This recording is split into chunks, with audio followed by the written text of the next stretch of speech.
ever so calm, peaceful, and serene.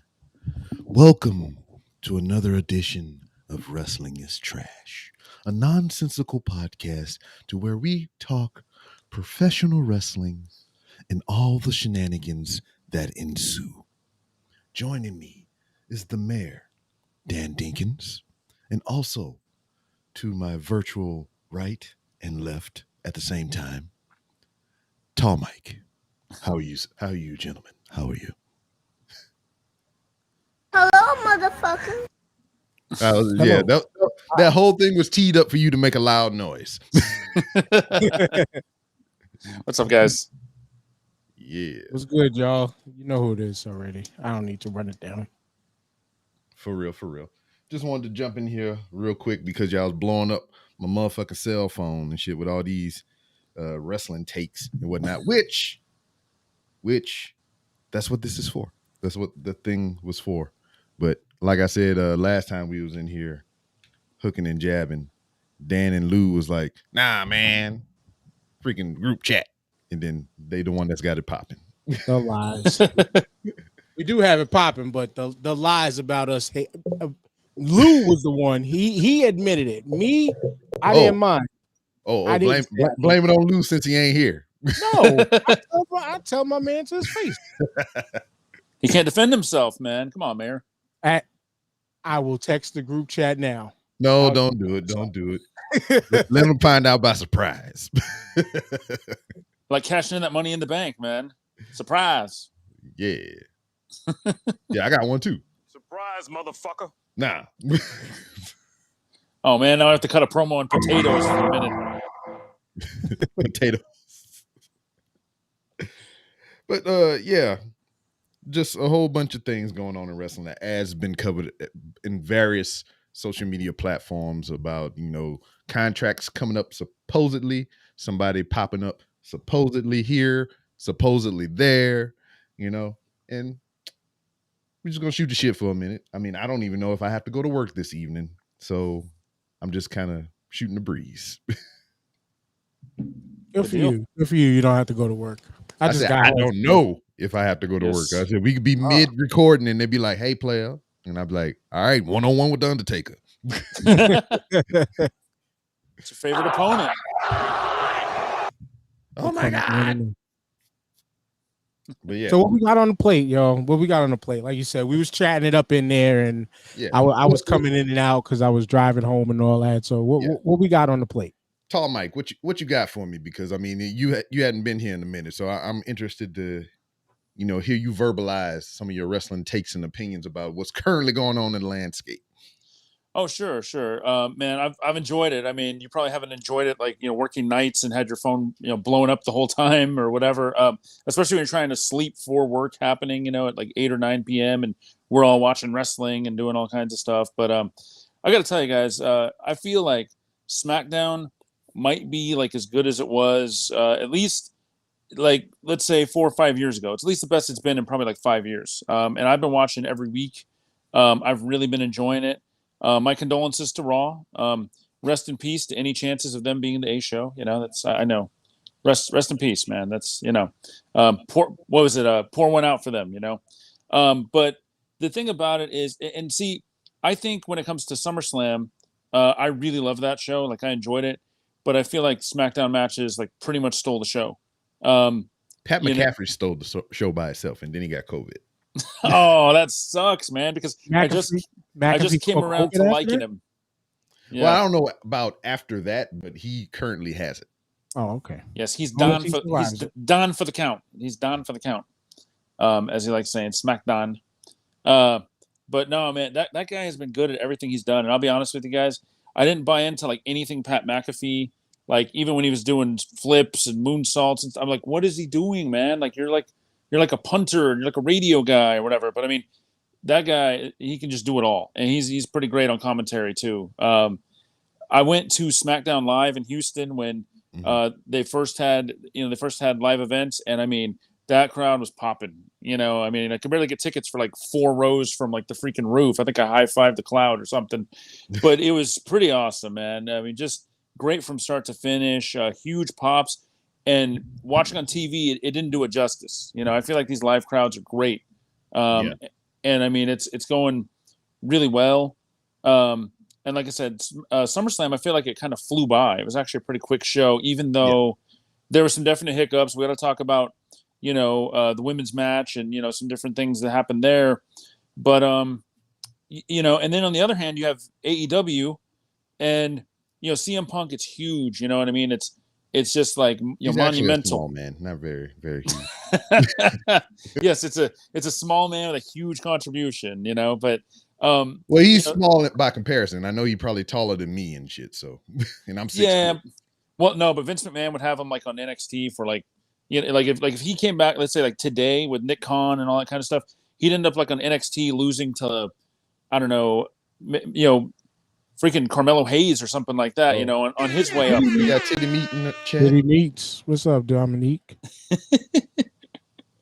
Man, you just never know when that's coming across, either on Wit Talk or on the phone. You never know. B Rob just puts like, wait, what's the message? Oh yeah, there it is again. Yeah, keep you on your toes. Yeah. Oh yeah, it definitely does. It definitely does. But I'll be honest with you guys. I feel like AEW, it doesn't have that much buzz for the guys that are actually there. Like I was looking at the Dynamite trend, and it's huge. It's Punk this, Punk that, and everything else. But there's just not a lot more that gets talked about beyond CM Punk. It's kind of like CM Punk or rest of the field. That's basically all I'm kind of seeing right now with AEW. You got to milk that cow for all it's worth. I mean, he even said it at the one of the after show promos that's floating around right now. He's like, I don't know how long this hype will, I'm paraphrasing, of course. He's like, you don't know how long the hype will last, but as long as he can come out here and get a reaction or whatever, he'll keep coming out to cult of personality and all this other crap and everything. So he's aware that he's the focal point right now. And I guess he planned on staying around for a minute till it dies out. He's the new toy. Like right Dan got the new sound drops. No, I was gonna say, and that's exactly it, B Rob, because it's right now. And that's the thing for most people who don't pay attention to AEW as much. They're always asking, oh, well, what happened to this person? Where's that person? Where's that person? AEW just added their 4th show to pay attention to see some of the people that you might be questioning. Yeah, you got to go to YouTube to watch Dark and Dark Elevation, but these people are working. And what we have to remember as a people and as a wrestling fan community is a lot of those cats that were on AEW did not have TV experience. So that's why they developed the Elevation and Dark. Elevation. Right, is they developed it to give these cats the experience that's necessary instead of watching them fumble and grow on main TV, because that can hurt the product.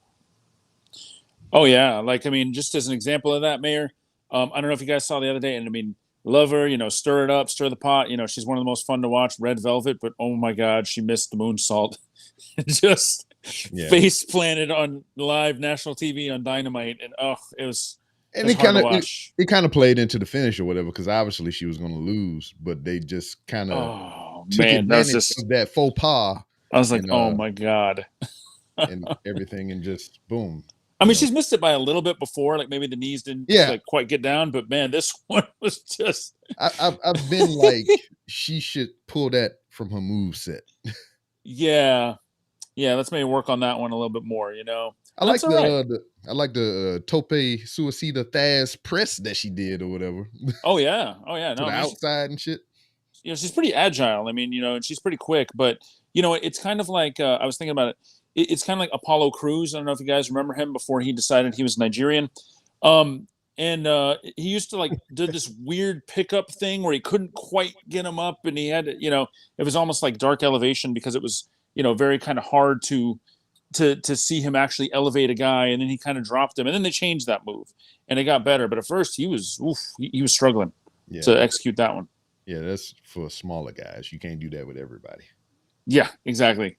But the thing that was popping up in the chat that made me kind of want to jump on here because I got time to kill. Adam Cole, Buddy Matthews, Braun Strowman. So say, word on the street is Murphy, or Buddy, or whatever the fuck you want to call him, and Strowman might be Impact bound. I am all for that because if you are currently watching Impact from week to week, as I have been most recently, it's the same motherfuckers over and over again. They need more people over there. Like for real, they open up with the especially on pay-per-views. They open up with the Decay every fucking show.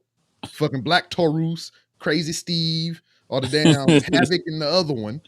They always open the pay-per-view with their match.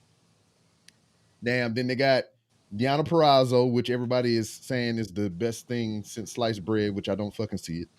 And was that Sue Young or Susie Q or whatever the fuck she wanted to be that week. And the other one that looks like a heroin addict Tinkerbell. You know, the one that come out do the curtsy and shit. That one. She was in the Mae Young Classic or whatever the fuck. I don't know. Anyway, I was probably harsh in my analysis of her character and everything. She's probably a nice lady.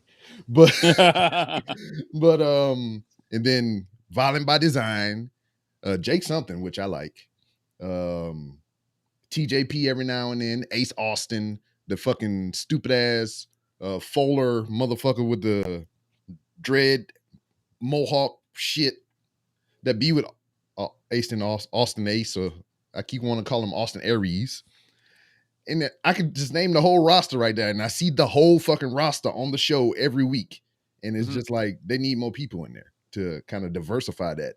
But the disadvantage that they have as well, they don't have multiple platforms like AEW to spread out the talent. If they did add more people to the roster, and then if they do add more people to the roster for television, those other people are going to get moved to the side. So it's a delicate balance when you don't have 4, 5, 6, 7, 8 shows or a network to broadcast extra content and all this other crap on. Excuse me, but Sinclair Network. This is what we called them out on when we stepped into the office. Shout outs to Lou and my boy Ed who came through. But I kind of shot at the Sinclair Network for this because it's part their fault. I mean, they're owned by them. It seems like they're not prioritized by them.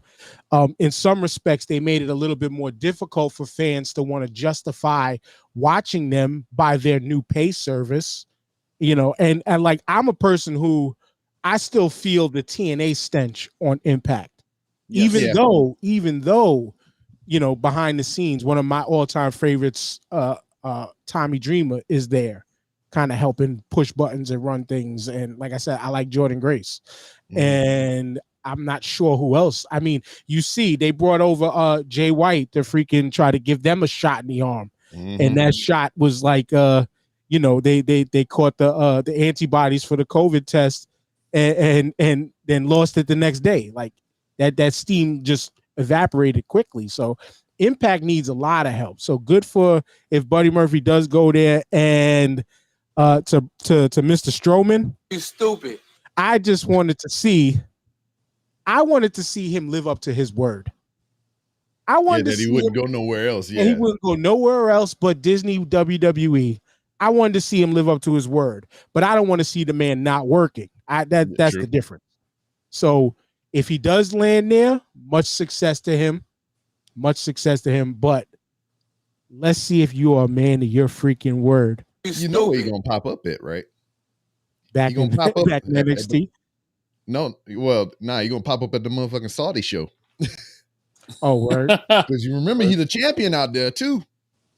Oh yeah, didn't he win like their the greatest Royal Rumble? Yes, after Titus O'Neil stopped sliding. Yes. Yeah, that one that green palm tree belt.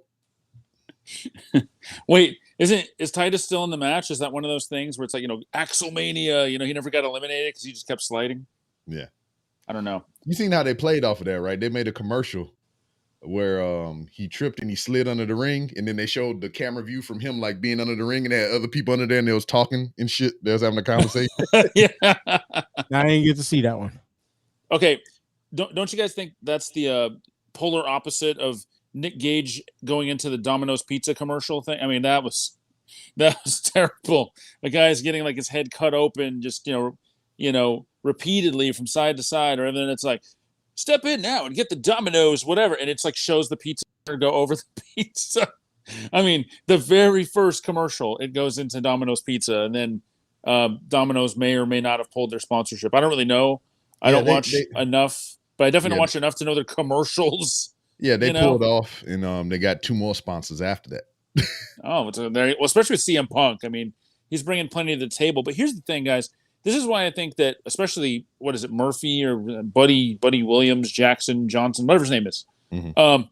I think him and possibly even Braun Strowman, but especially him, would benefit from Impact because Yes. there's not so much of that rotation. Because I don't know if you guys notice, I'm sure you probably do, but B Rob's right. They need more sort of like robust talent when it comes to Impact. And the other thing is AEW.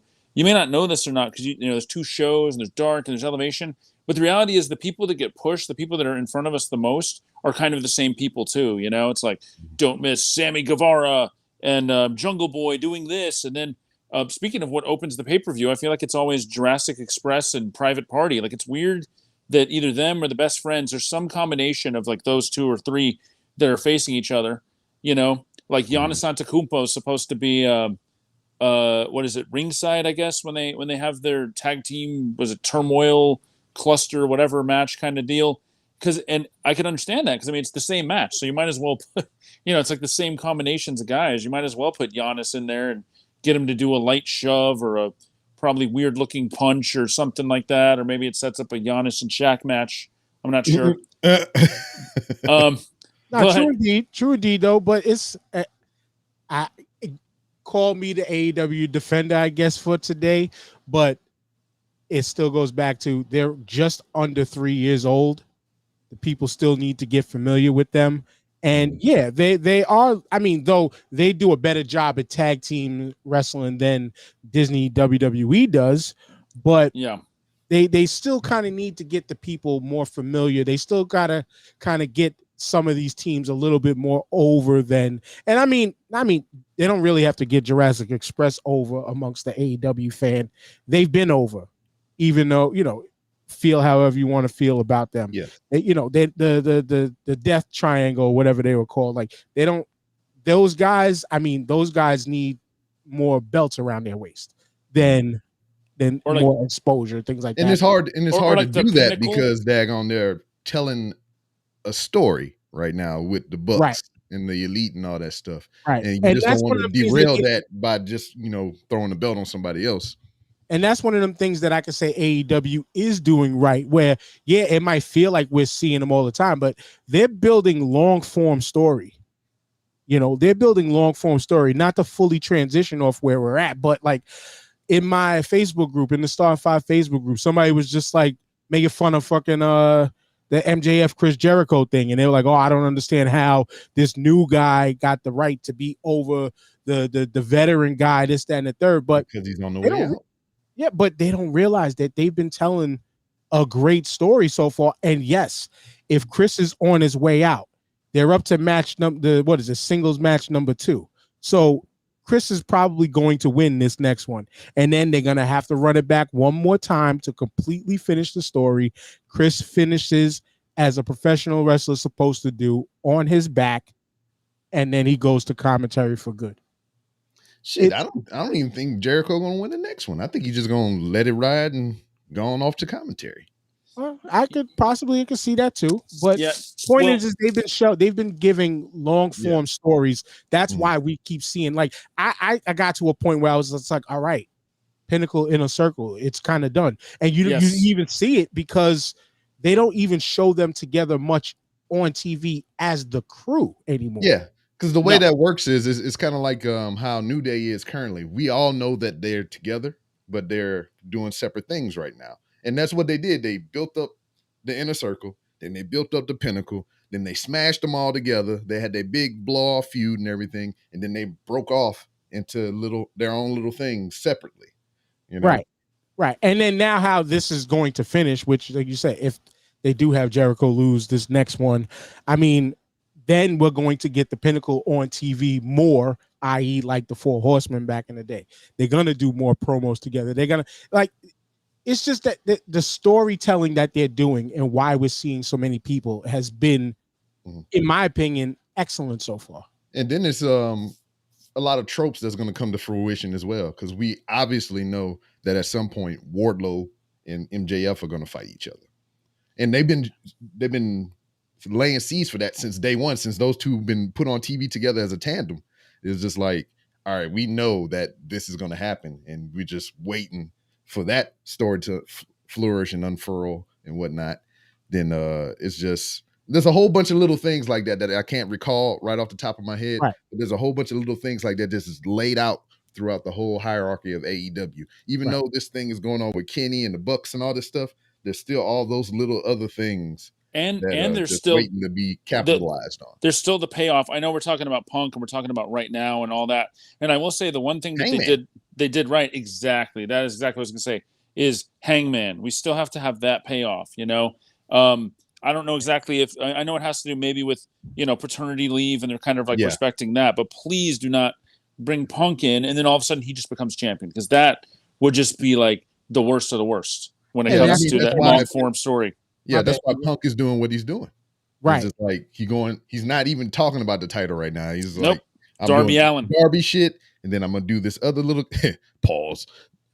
And then I'm gonna do this other little guy, and then we're gonna fight this guy over here, then we're gonna do all this over there. Not even focusing on that, because Kenny is gonna stay champ until they can get Hangman positioned to take that title off him, because Hangman is definitely going to be the next champion. It doesn't make sense. That's why Kenny has so many belts, so he can lose all those other subsequent belts to lose the AEW title finally to Hangman Page, because he is losing that was it a AAA automatic Aztec Temple championship here to Andrade on American soil, on American TV.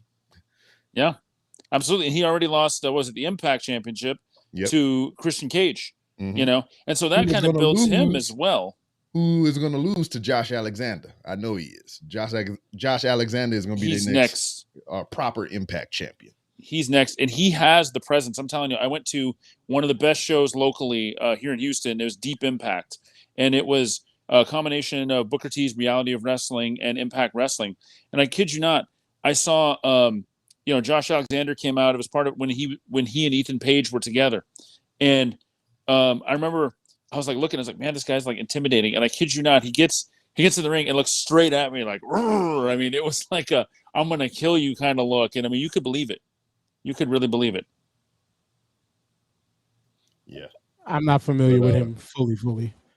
But you gotta check him out. I think he's at Walking Weapon or something on Twitter. He wears like this wrestling gear, and he's got like the big old sort of like what is it, like sort of like traditional, like trying to avoid the cauliflower ear kind of, you know, wrestling headgear and everything. I mean, this guy is one of the toughest grapplers in the game. I mean, he just looks tough. He kind of reminds me of I don't know if you remember Keith Jardine from UFC. Like, he just has like this big, you know, this big kind of like, you know, brutish exterior, and you know, he always looks strong. He's never really taken down and things like that. But that's good. But back to the Omega situation, since we hit that topic, like that's another thing that in a way they're getting right. Even though people felt the way that they felt, like how he was carrying certain belts in certain camera situations, things like that, like you have one of the best in the world running around playing one of the greatest, like touring, like he's playing one of the greatest like touring champions in the world. Like he in some respects, if I dare say, one modern day Ric Flair-ish, and only because of the territory situations that we're in now. And the territory situation we're in now is global. You know, they made it global, that it's been a great thing for the business as a whole. And I props to AEW, props to Don Callis and Impact for also being the vehicle to make all of that happen too.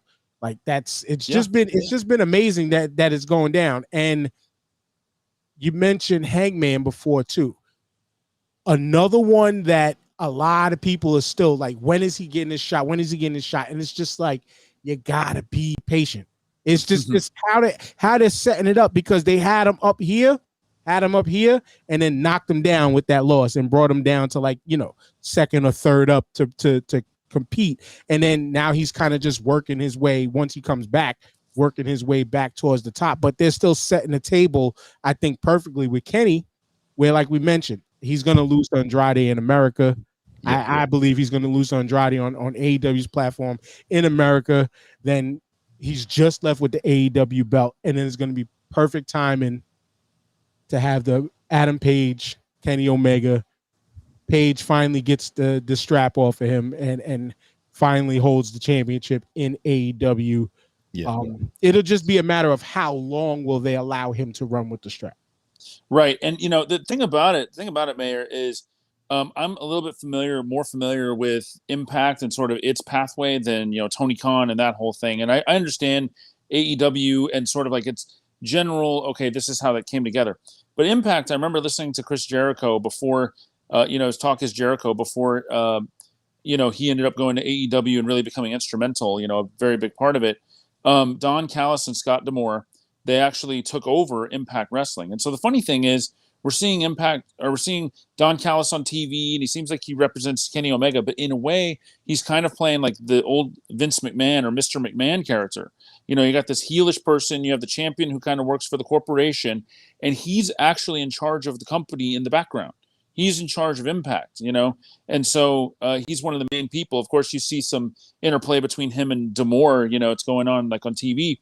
But they just said that they wanted to run Impact differently than like Anthem and Destination America and all those different times that, we had seen Impact try and do different things to get the TNA stench off. And I feel like right now is probably the best chance of them doing that with the whole Forbidden Door and everything.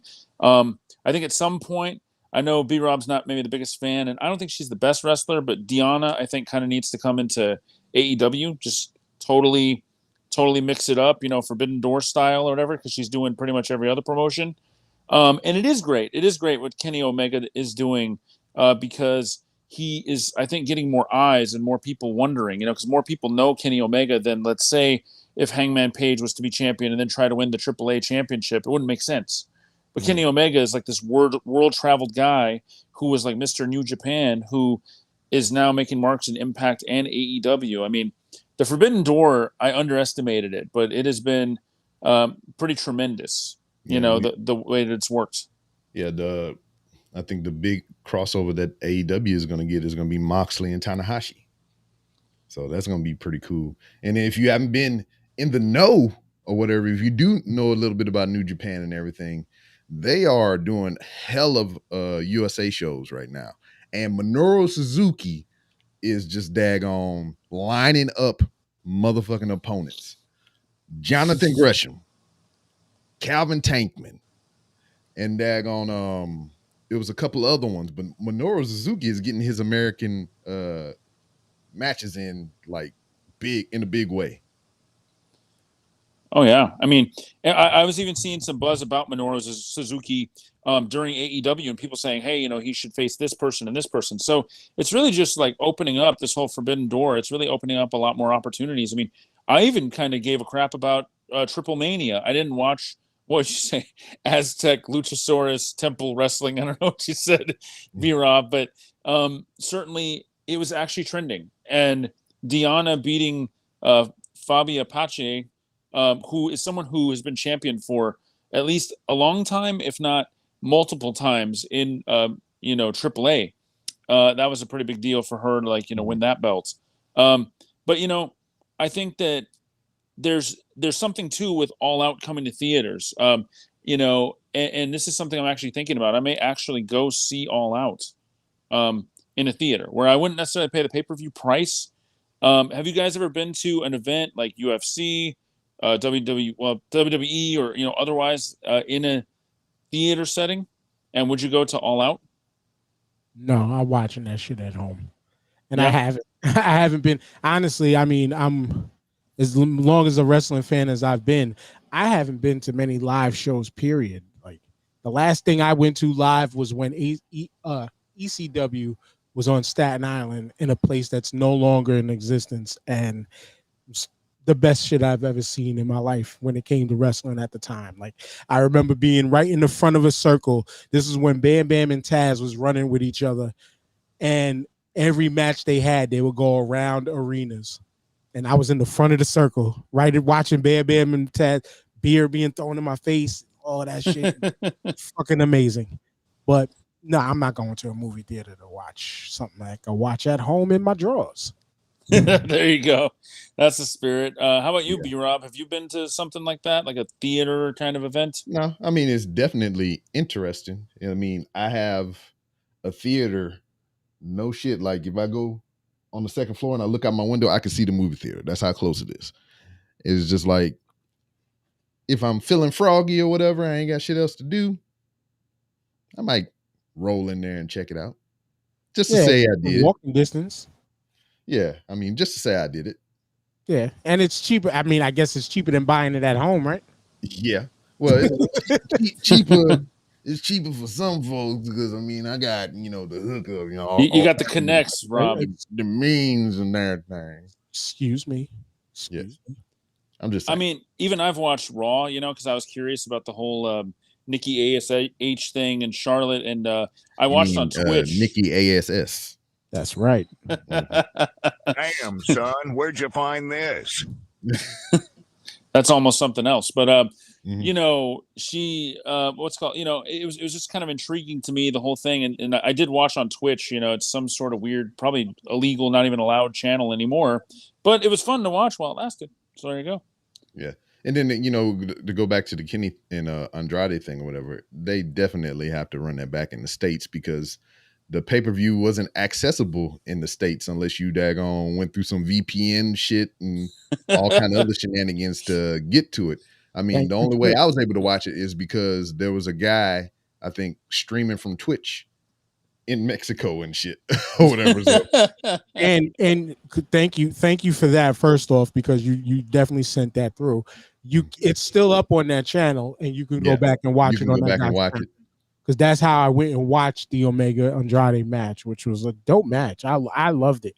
I put it in my top 4 because I don't have a 5th yet, but I put it in my top 4 of best matches of the year so far. Mm-hmm.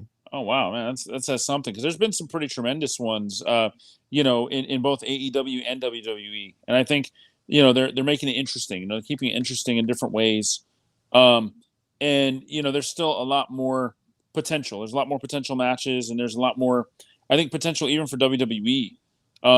There's things that we haven't really seen. What did you guys think? What was the biggest surprise for you, or I guess maybe the most memorable thing when it comes to SummerSlam? Was it Lesnar? Was it Becky Lynch? Or was it Bianca basically being screwed?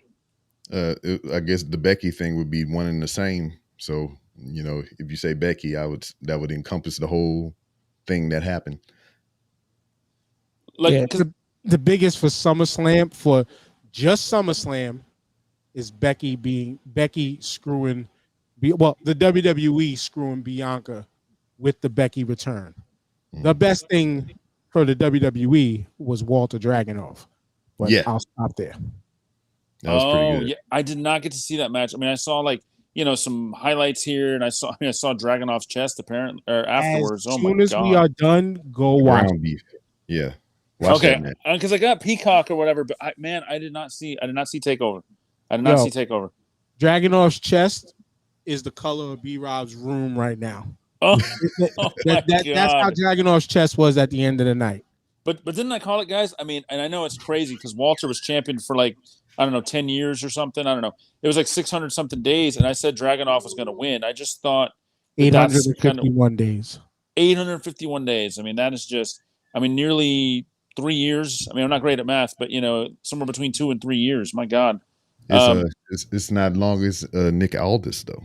And I think that's what I wanted to 05. mention. That's what I wanted to mention, B-Rob, not to cut it from Disneyland, but I think it's time for Nick Aldis. I think it's time for Nick Aldis this weekend. I think it might be Trevor Murdoch's time. Yeah, Trevor Murdoch though. Yeah. It's history there. There's legacy there. Nah, son. Yeah, but that's Trevor Murdoch. not sloppy bag of hamburger meat. No, no, no. I remember that guy. Like some people remember Luke Gallows as Festus. I'm sorry, that's just like it's kind of the same energy, y'all. But I mean, yes, Nick Aldis should lose. You know what I mean? It should definitely happen pretty soon. Yeah, but not to Trevor Murdoch.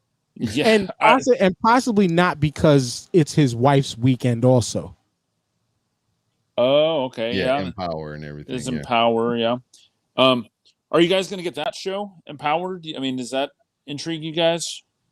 I mean, I have my ways, so I might have to. Yeah, B Rob's gonna have to share them ways because I'm not interested in paying for it. I'm interested for the level of history. Okay, but I'm not interested in paying for. I'm not interested in paying. The And that's only thing- another thing. My bad. My Layla bad. Hirsch and Camille or whatever. I want to see that. Versus. Versus Hey pint man, si- it's versus just pint like size. motherfucking Adam Cole versus Keith Lee. So what? Just because they women and they short and tall or whatever, you got a problem, motherfucker? No, You. I don't have a problem, my brother. Chill But you out. brought it up, so you do have a problem. Yeah. You stupid. Chill. I mean, that was a great match. We actually saw that. B Rob and I, we went to NXT Houston along with some other guys, and before they had done it like a takeover and stuff, it was Adam Cole and Keith Lee, and that match was tremendous. You know, so it could definitely be something. It's just, I'll be honest, I haven't really seen Layla Hirsch. I really don't know. She's good. Yeah, like I almost rather see like Jamie Hayter against Camille, or someone that has more of that, more of that size, more of that, power, or hell, Jade Cargill. Let's get some Jade Cargill in there. Dad, thank you for mentioning her name. You heard Jamie Hayter's tagline? Don't she's be a. Like, she's like, why be a lover when you can be a hater? Yeah. Yeah, I wanted to see. I wanted her to have like a Twitch channel or something like that. Be like Hater Gamer, or Hater Playa instead of Playa Hater. I mean, why not?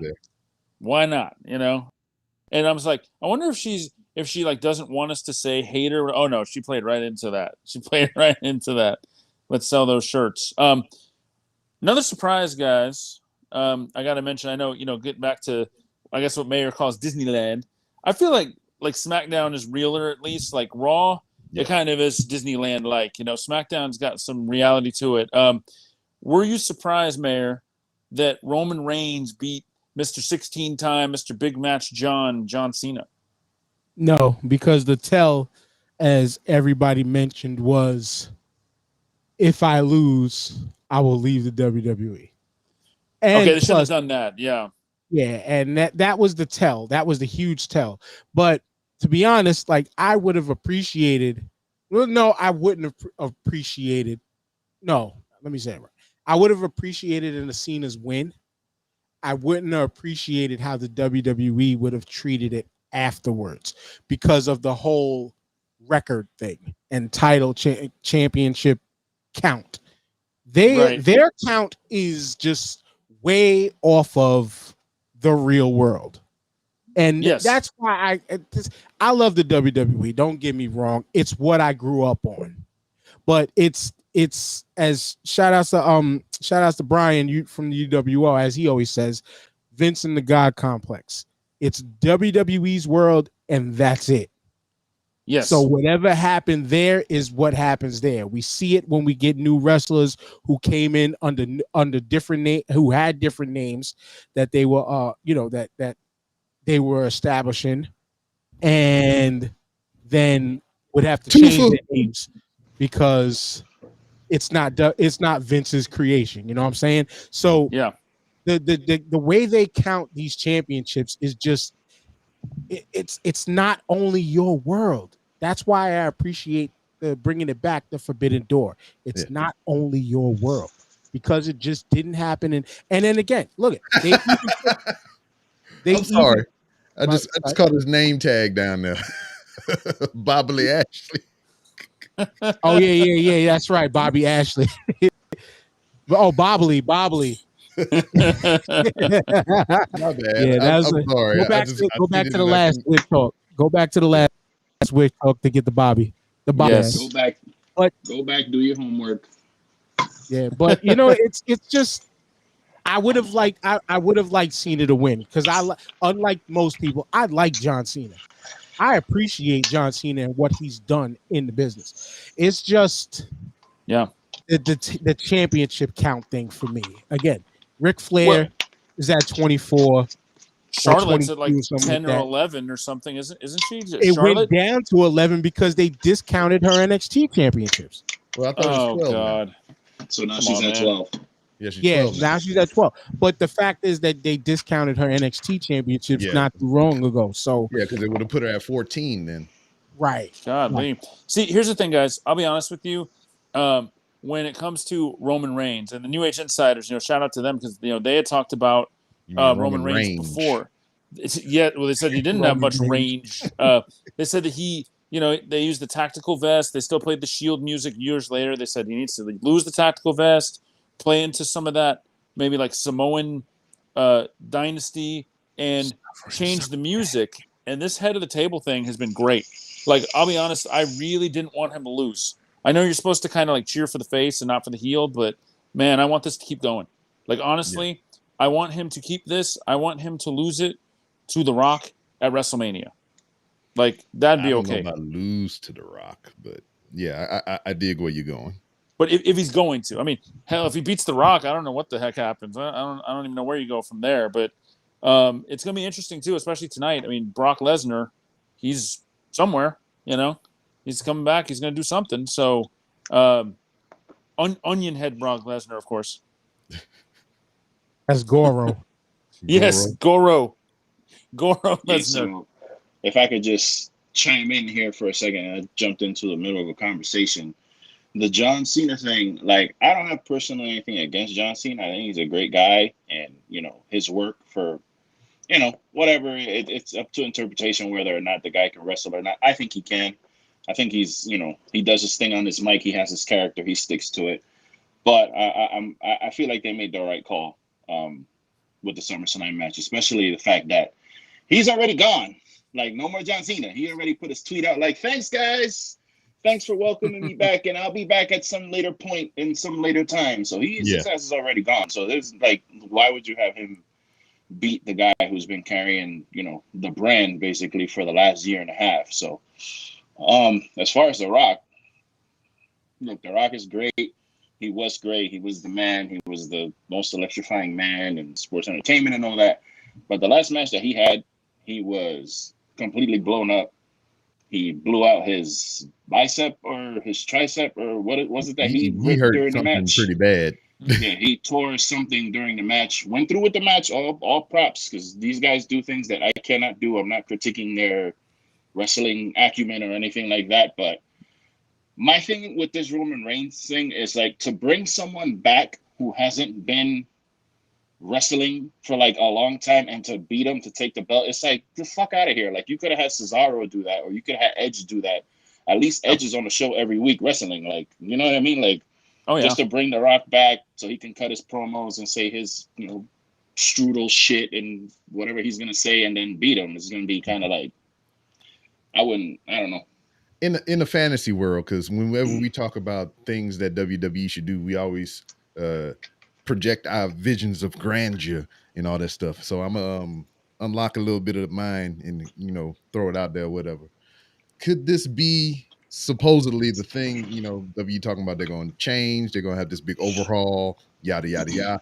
Is this in a way killing off all their old nostalgic talent with Roman Reigns? Therefore, they can move forward with all the new talent that they plan on pulling up and whatnot. So he'll knock off Goldberg, he'll knock off The Rock, he'll knock off fucking Edge, he'll knock off Bryan, he'll knock off whoever that they bring back. Even so Brock? They can be like, this new guy, this young guy is legitimately the head of the table, the spokesperson for our company moving forward. And all these old guys, they can just go on off. We'll put them in the Hall of Fame. And so what you're kind of saying is a new legend killer. Yeah, a new legend killer. When you already have the legend, when you still have the legend killer active. That's kind of what you're calling her now. And I wanted to add on something to the whole Roman Reigns, how this crazy storyline thing. I could see why The Rock could come back because of the Heritage family, all of that stuff, Samoan Dynasty thing. Like This the is real where head of the table. This is, yeah, in some respects, but this is where I could, and I would love to see something different for them, and especially something for this different for this name right here. If the WWE can pull off bringing Jacob Fatu in, Yeah, that's to what then Brian was saying. Yeah, to then take him out. I've been saying that too. This is why we all have great minds.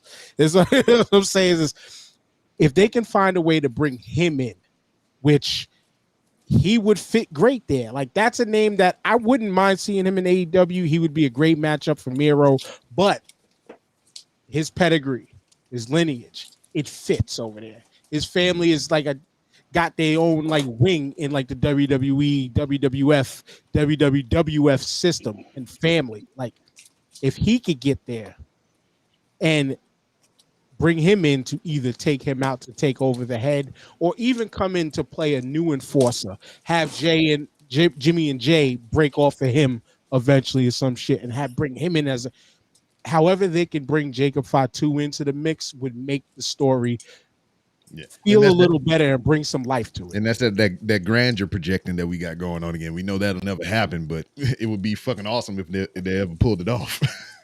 But that's the thing too. No, go ahead, because I feel like I talked. I said too much already.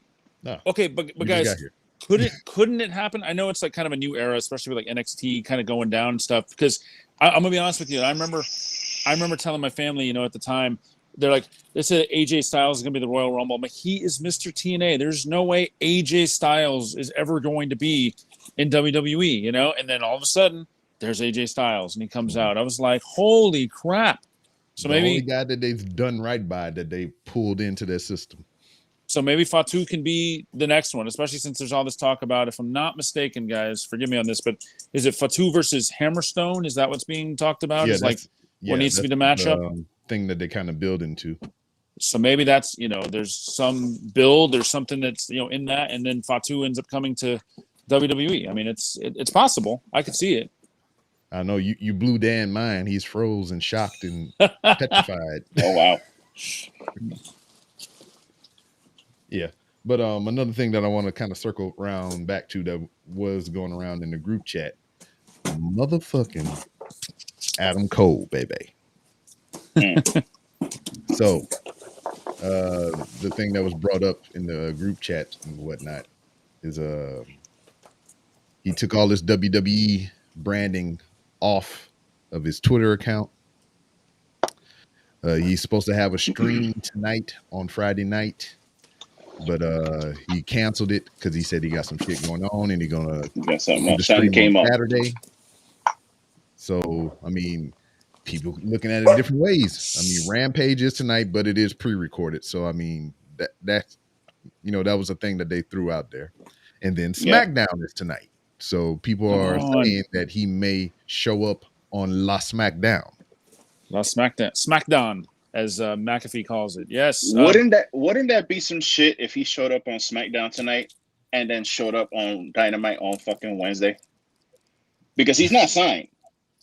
Yeah. So what if he just goes over there and he's like, he's like, I'm gonna come up tonight. I'll appear tonight and then I'll sign afterwards, and he just doesn't sign anything and shows up fucking on another show on Wednesday. Yeah, it'd be like Rick Rude or whatever. Fucking Rick Rude. Nah, that'll never happen again, bro. That'll never happen again. That shit was on the same night, bro. Same night. I don't think so. That shit will never happen again. That was some crazy. That was Tommaso crazy. Ciampa did that. Wait, a long time ago. He was on Impact and I think NXT at the same damn time. Who was it? Oh shit. What was that, B-Rob? Tommaso Ciampa. Yeah.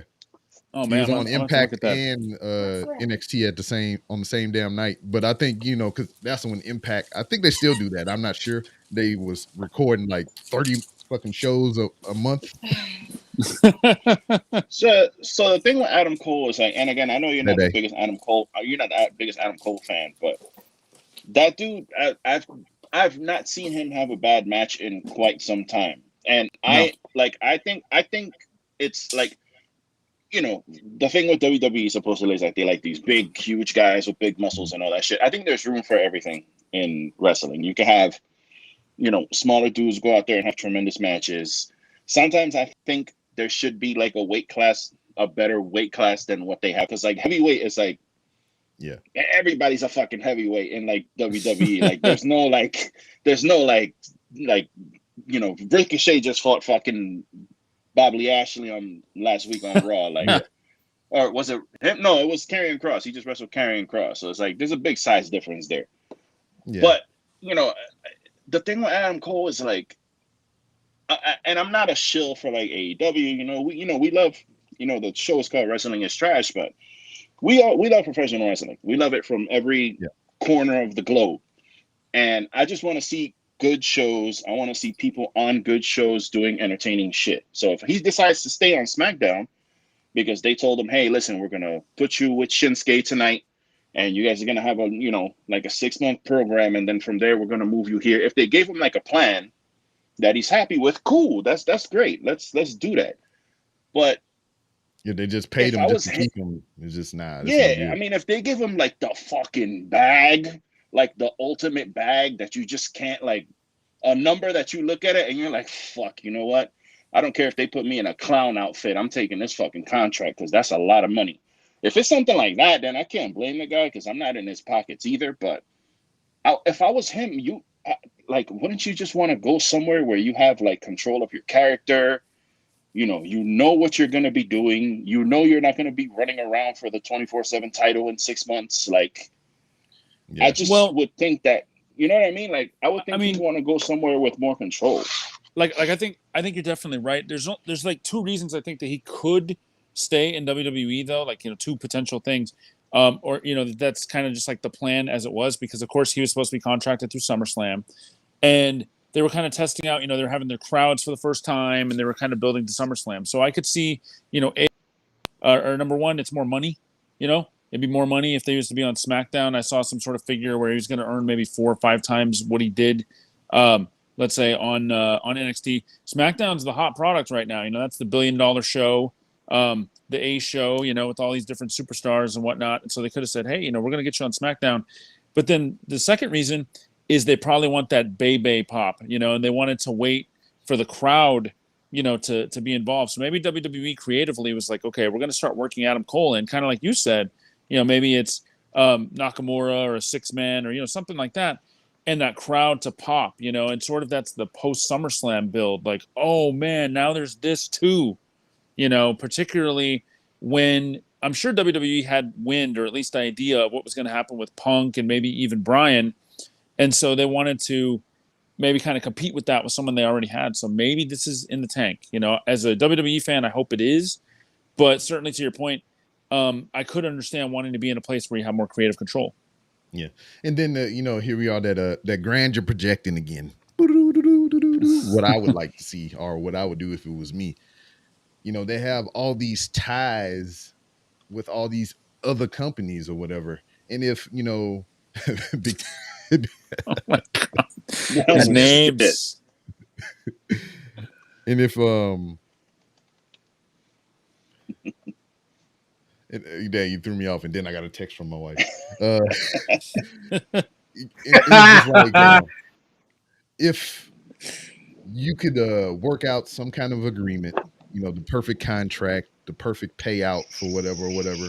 He got all these ties with ROH, and ROH needs that exposure. I would go back to ROH and just work like either a tournament or a program with one specific person. Then I would go on about my business. And then I would go just for the fuck of it, Impact, just similar situation, work a special pay-per-view match, just one match, then go on about my business.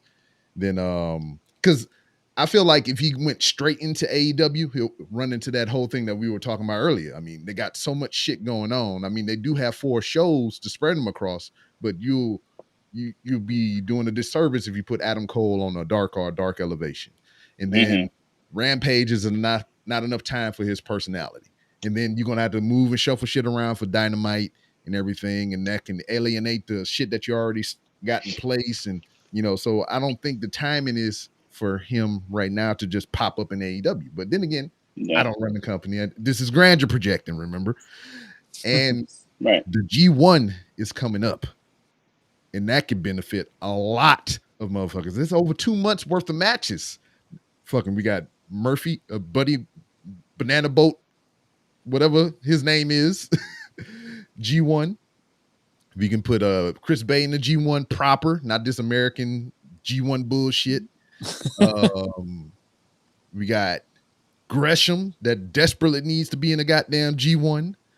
I mean, we got so much shit that we can do around AEW. I mean, they got some ties to it as well, but it's just like everybody don't need to go to AEW right now because damn, what's gonna happen to the people that's in AEW proper? Like I my agree. thing, there's a couple points there. There's a couple points there. Like you say that there's too much going on AEW, but look at the show they just had. Like their last show that they just had was kind of like that shit was real flat, at least for me. They didn't need to have QT Marshall on there. They didn't need to have the fucking Hollywood Blondes on there. They didn't need that Matt Hardy match, and that match was way too long. Like that match should have been not as long as it was. They got room to play with, but again, Adam Cole really doesn't need to be on AEW. I would love for Adam Cole to go back to ROH. That would Yeah. be the shit. I feel like ROH is being like neglected out of all these companies, and Yeah. ROH now that they got fans back, they need those people. They need those like people to pop the crowd and get people talking about that shit again.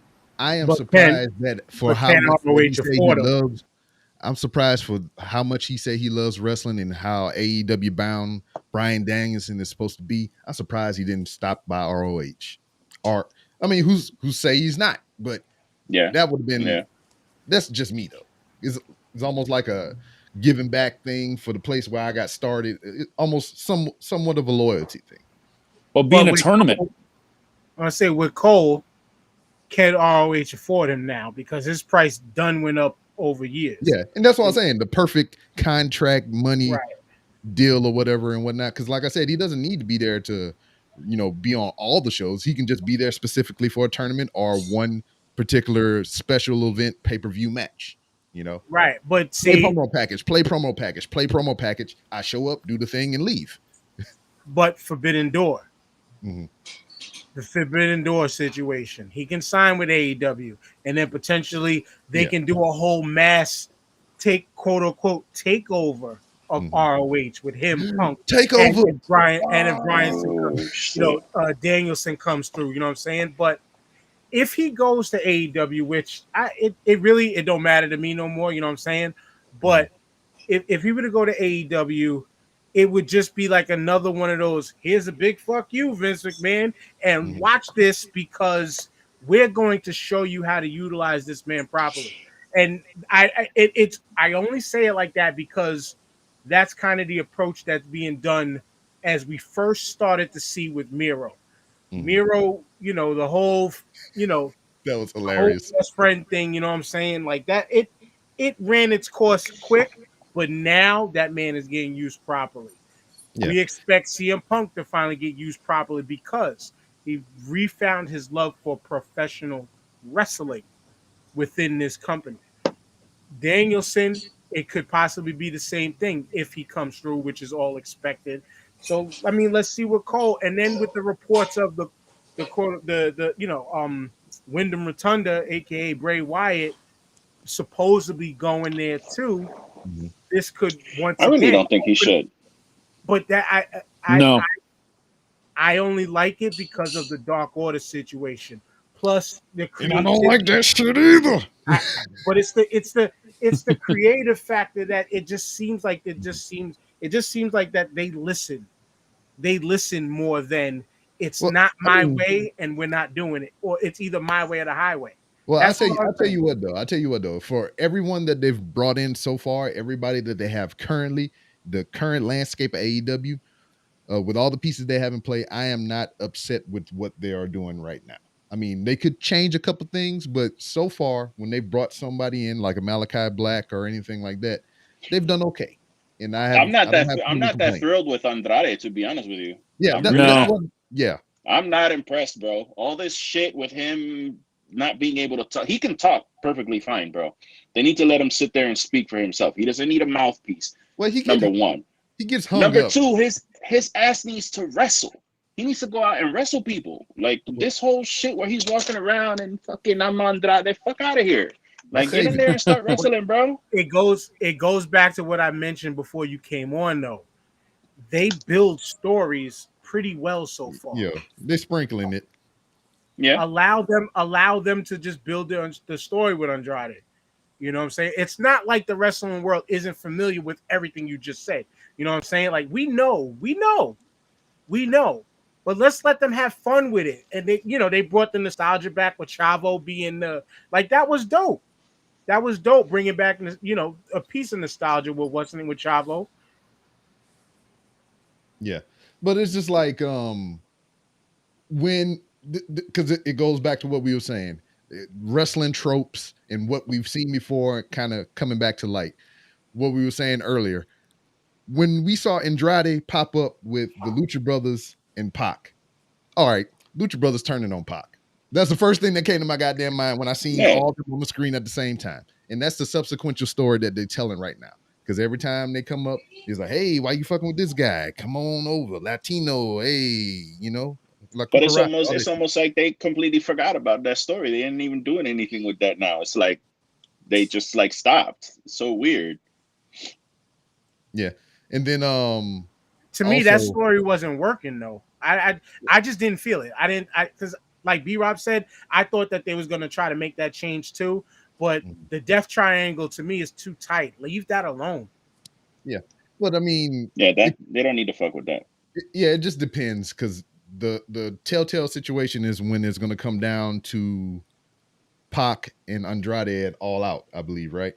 So, what will be the Lucha Bros' involvement? Because from what I understand, I could be completely wrong. You correct me. They never touched Andrade. They never put hands to him or whatever. None of them did. The Lucha Bros, I mean. So, I mean. No. Usually, if they're not gonna join allegiances and whatnot, they won't touch him. They would have whipped his ass by now, but they haven't touched him. So it's gonna come down. They're gonna have the match. Dude gonna be doing the Black Arrow. He jump up on the apron, push him off, do some other shenanigans. They align with Andrade. They become this faction. They run roughshod over the thing. Eyeball on Kenny. Get his AAA Mega Luchasaurus Azteca gold belt back. Boom. In America. Yo, can we shout out HPC 2 Sweets typo game is on fucking fire right now. I know what he's saying. He got an accent too. Shout outs to you. Just bro. let it play out, man. You gotta let it play out. That's creative. And like I'm saying, you're not gonna have Andrade on Elevation or Dark and whatnot. Nah. I mean, Rampage is only an hour unless it's gonna be something special marquee type shit and whatnot. So I mean, you just get them where you can get them. Throw a promo package in here, let them talk shit to somebody, and then he gone by the business. Okay, but is Rampage going to become 2 hours long? Like, is that sort of the plan? Did you guys see, like, if they're moving to TBS and it's gonna be 2 hours? Because I think it needs to be 2 hours at least at some point. So that we've only seen 2-3 rampages or whatever, and it flies by. It flies by. Yeah, from how they handle it, I believe it's been pretty good. I mean, it could benefit from another hour, but I mean, it remains to be seen. If they do that, they got to change time slots because I'm not fixing to sit here till midnight watching motherfucking wrestling. And that's the appeal of the thing too, because you get 2 hours of SmackDown, then you can roll right into a little quick hour of Rampage, and it's fucking there's no need to try to compete with the WWE again. Like, you already won your battle. You know what I'm saying? Let it be. But I like the 1 hour thing because it literally feels get in, get out. And it's been great match, quick squash to get some people on TV, good match to decent match to great match. And I like that format because that's given people just a, quick settle some feuds. I mean, to kick it off with a championship match, though it was for another promotion, great way to start the thing. And then you come another week later to set it off with, I mean, the biggest bomb of all with Punk. Like, they're doing the right thing with it so far. Just leave it with an hour. And then, if you want your feel of AEW, just watch fucking Elevation or Dark. I mean, they like 2 hours a pop, hour 90 minutes. Word up. Crazy shit. Well, and they have like 6 hour live events, I understand, because it's like they do, like, let's say Dynamite, and I think like an hour or two before that they do Dark, and I think they do Elevation after. So I mean, If you want your SummerSlam, WrestleMania, having to use a mobile charger kind of experience, B-Rob, like we did in New Orleans, then Well, that's it. I have Apple devices, and I have a chargeable Apple case that does my double charging and recharging and everything, so I don't have to worry about those accessories and everything like that. I got one device, one thing, whatever, because we fancy over here. Because you will need that at WrestleMania in Dallas. I'm telling you, if you go to these 5-6 hour shows, y'all will need stuff like that. Oh yeah. Keep it going. But quick side, because we were talking about phenomenal matches.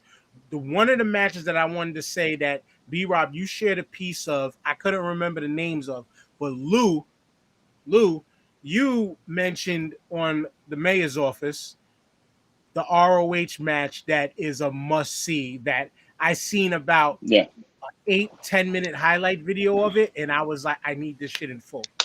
I need it in full. Please, Can you please mention that?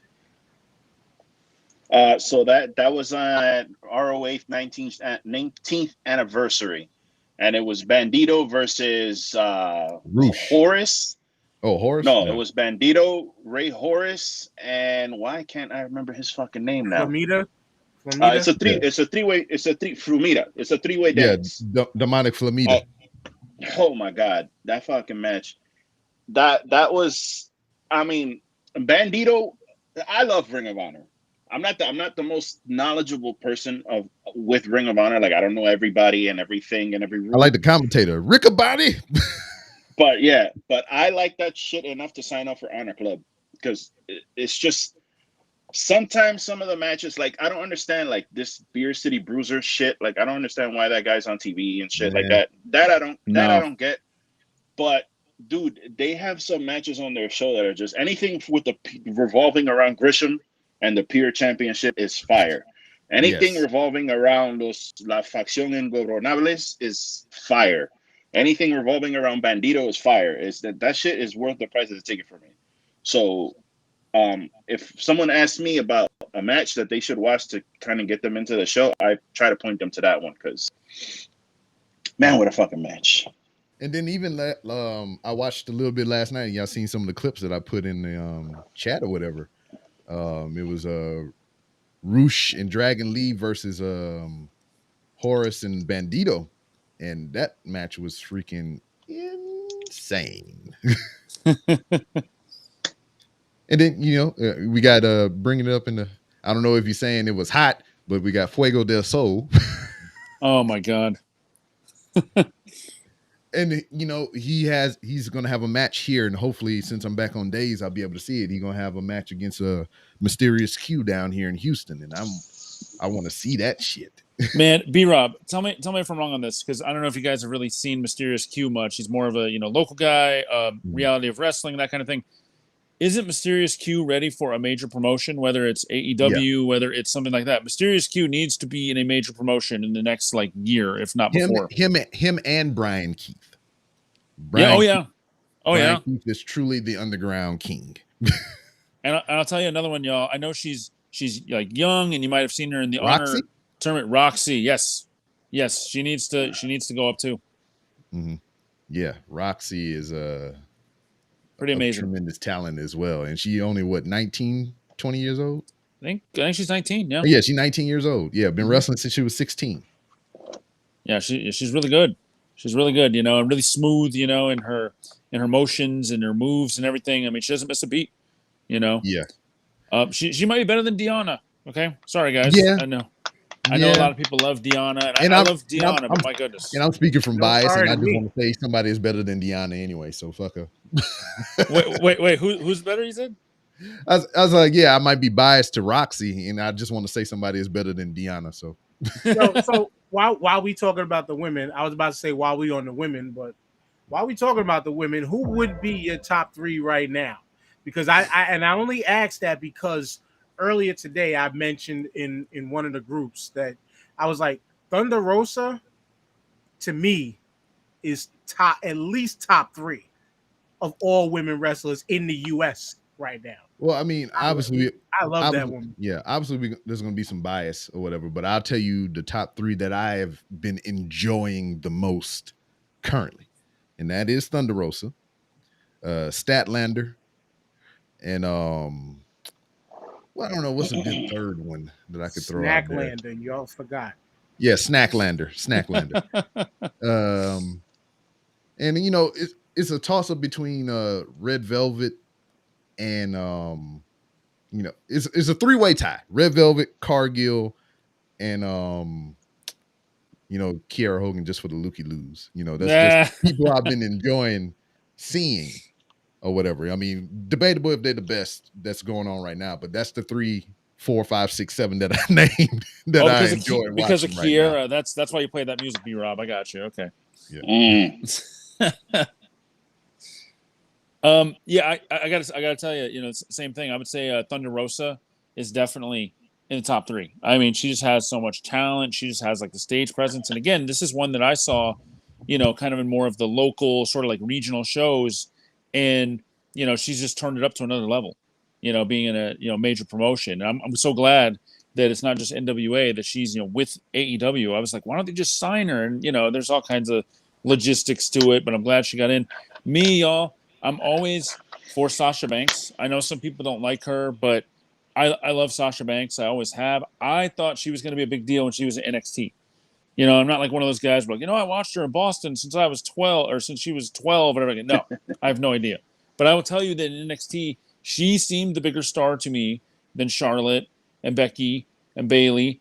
And I understand Charlotte's had huge renown and everything else, but I've never really been that big of a fan. I've never really been that big of a fan of Charlotte. And, I'm trying to think. Let's say a third one. I got to tell you, I actually have really enjoyed Bianca Belair. And so I feel like she's probably like the third because, she has brought it. Like even Rolling Loud, I thought that crowd just, we talked about this some on the chat, but Rolling Loud, I feel like the crowd, I don't know if it wasn't ready. I don't know if it wanted to turn up for something else or whatever the case may be. But I feel like it was like her moment and it was like her stage. And she just has such a presence. And I'm glad, I think B Rob actually talked about this before back in like NXT TakeOver pay-per-views and stuff that, Bianca at some point is going to use that hair as a weapon. It has got to be used as a weapon. And we were like, yes, it has to be. And there you go. There's been so much story around it. Now all you got to do is cut the hair off, like you said, B Rob, the hair versus hair match or whatever. Ugh, that's going to print money. Lou, full bias. I know you got full bias about our girl. Mm-hmm. Oh yeah, but so